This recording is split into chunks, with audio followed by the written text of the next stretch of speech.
Assalamualaikum warahmatullahi wabarakatuh. Selamat datang bagi yang baru bergabung dan kembali lagi bersama kami di video kami. Video yang akan membahas seputar dunia teknik dan pendidikan. Mari dukung terus channel kami ya agar lebih baik lagi. Terima kasih, selamat menyaksikan. Ya kamu tahu gak komponen perlengkapan otomotif itu apa saja? Enggak tahu emang apa saja sih, kasih tahu dong.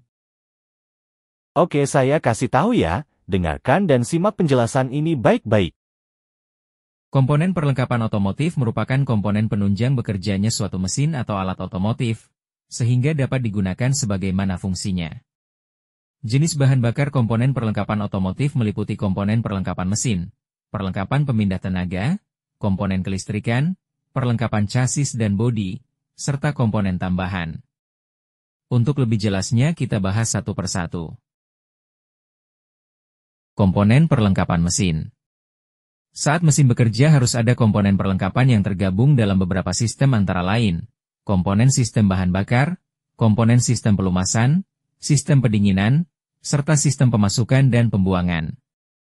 Pada sistem bahan bakar terdapat beberapa jenis bahan bakar, misalnya bahan bakar bensin, gasolin, bahan bakar solar, gasoil, dan bahan bakar gas. Berikut penjelasan komponen perlengkapan mesin. Komponen sistem bahan bakar atau fuel system. Proses pembakaran terjadi apabila terdapat tiga unsur, yaitu bahan bakar, oksigen, dan panas. Bila salah satu dari unsur tersebut tidak ada, pasti tidak ada pembakaran. Sistem bahan bakar merupakan sistem yang mengatur dan mengolah kebutuhan bahan bakar pada mesin.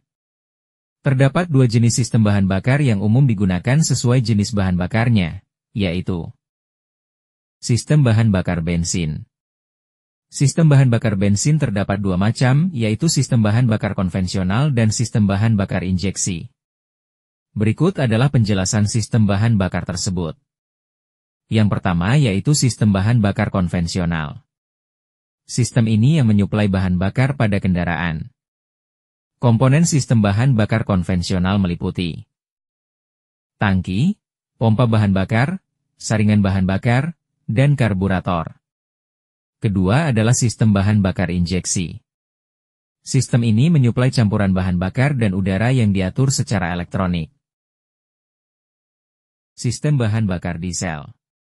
Salah satu perbedaan siklus motor bakar diesel dan siklus motor bakar bensin terletak pada langkah hisap, di mana pada motor bakar diesel hanya udara yang masuk ke dalam silinder untuk dikompresikan dengan tekanan 1,5 sampai 4 MPa atau 15 sampai 40 bar. Proses pencampuran bahan bakar diesel dan udara dengan cara diinjeksikan dengan tekanan tinggi, yaitu sekitar 100 sampai 200 bar untuk dapat dikabutkan, sehingga mendapatkan pembakaran yang sempurna. Sistem bahan bakar diesel meliputi sistem pompa sebaris inline, sistem pompa distributor, dan sistem common rail. Sistem pompa sebaris inline.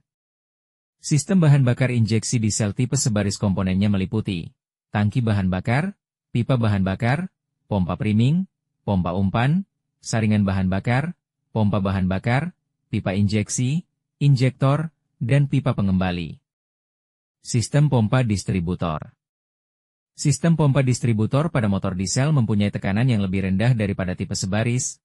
Satu buah pompa distributor mendistribusikan menuju injektor tiap silinder.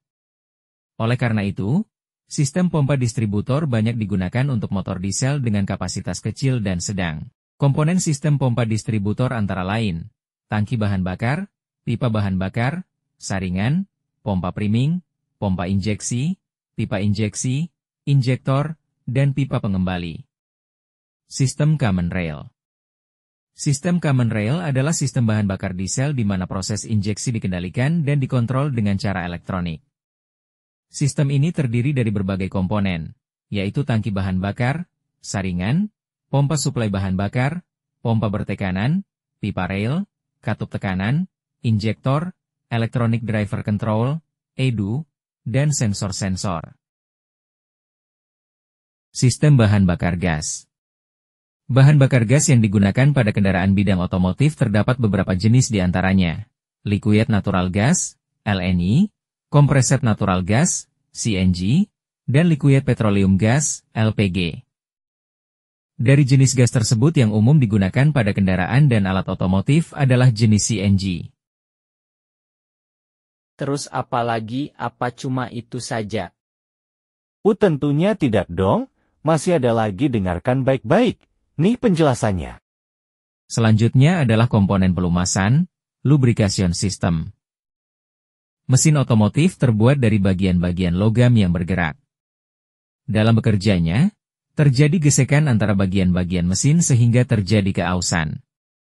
Sistem pelumas merupakan sistem yang mengatur oli pelumas membentuk lapisan pada bagian komponen. Bagian tersebut dapat bergerak sehingga mengurangi gesekan, panas, dan keausan. Dan inilah bagian yang terlumasi oleh sistem pelumasan tersebut.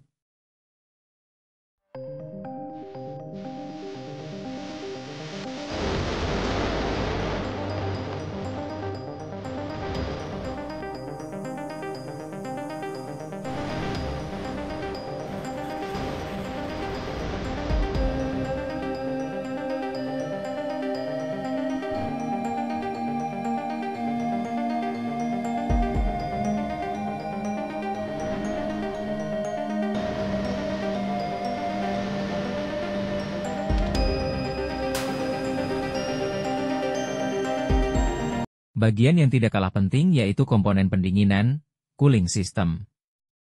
Sistem pendingin berfungsi sebagai pengontrol suhu mesin.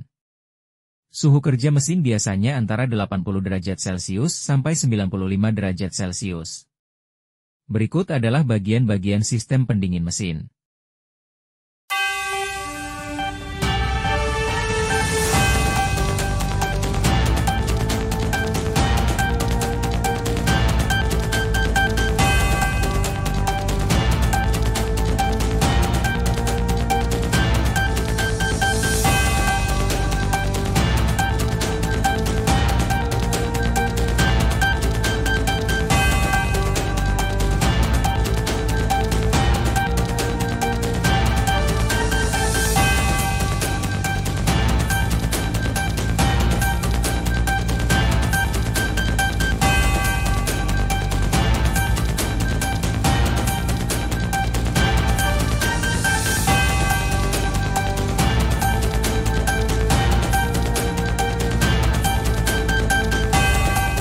Pemasukan dan pembuangan, intake dan exhaust.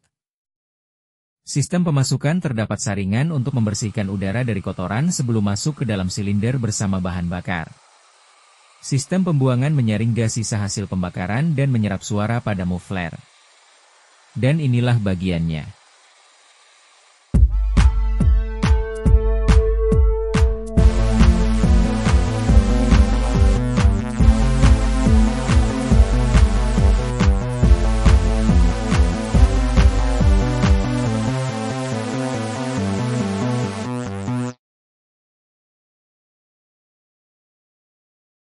Oh, jadi itu menarik juga ya. Tunggu dulu, masih ada yang lebih menarik lagi, dengarkan lagi oleh ahlinya ya. Komponen perlengkapan pemindah tenaga, drivetrain. Komponen perlengkapan pemindah tenaga terdapat 3 macam.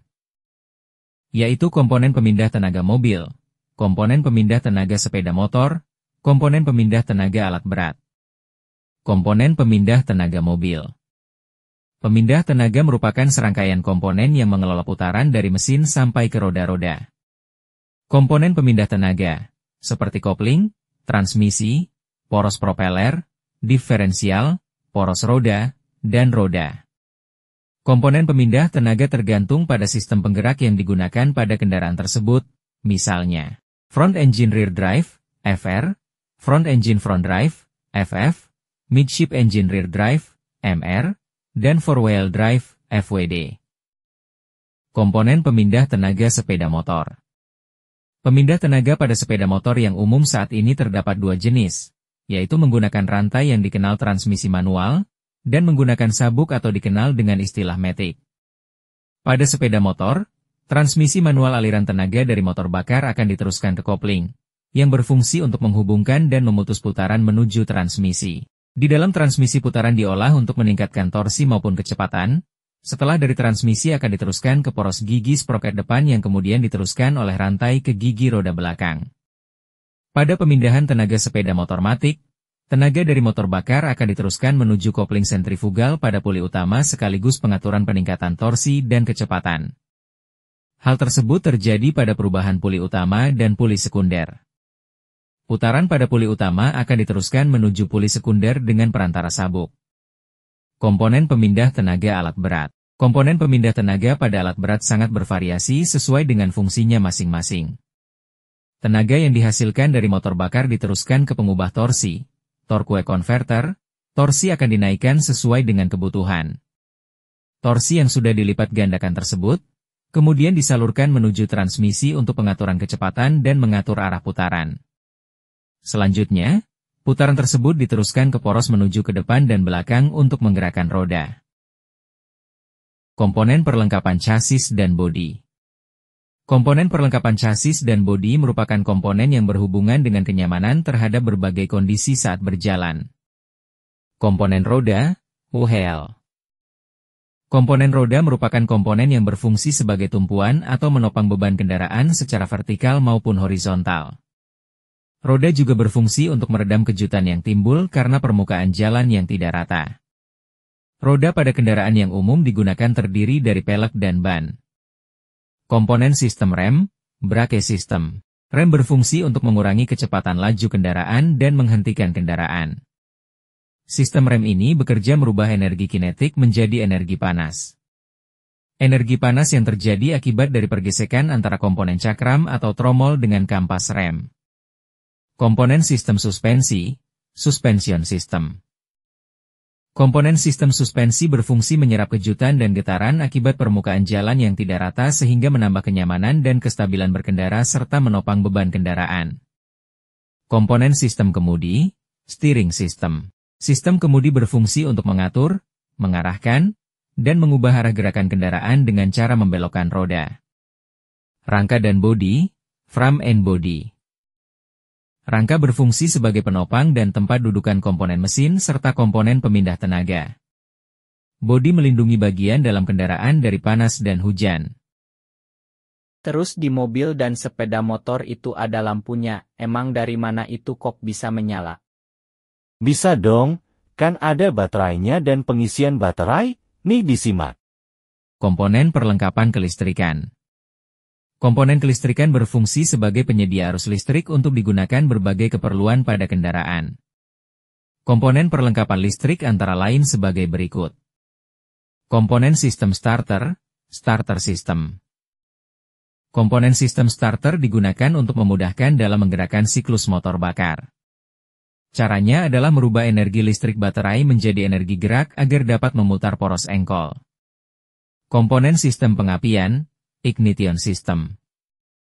Pada motor bakar bensin memerlukan percikan bunga api untuk proses pembakarannya. Komponen ini menaikkan tegangan arus listrik dari baterai untuk menghasilkan percikan bunga api, sehingga bahan bakar bensin dapat terbakar sempurna dan menghasilkan tenaga.